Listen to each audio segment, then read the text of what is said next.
Pemerintah Indonesia tengah mencari solusi atas permohonan ex-marinir TNI Angkatan Laut Satria Arta Kumbara yang ingin kembali menjadi warga negara Indonesia.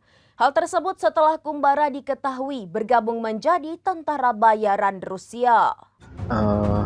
Mohon izin Bapak Presiden Republik Indonesia, Bapak Prabowo Subianto, Bapak Wakil Presiden Republik Indonesia, Bapak Gibran Rakabuming, dan Bapak Menteri Luar Negeri Republik Indonesia, Bapak Sugiono.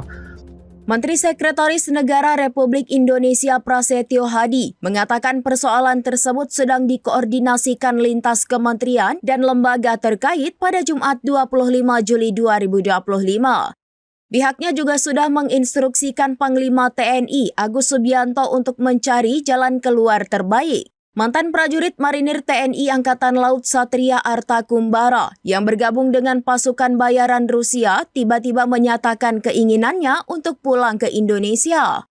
Keinginan itu disampaikan Satria dalam postingan terbarunya di akun TikTok @zstorm689 pada Minggu 20 Juli 2025. Satria sendiri saat ini masih berada di garis depan pertempuran wilayah Ukraina.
Download Tribun X sekarang, menghadirkan lokal menjadi Indonesia.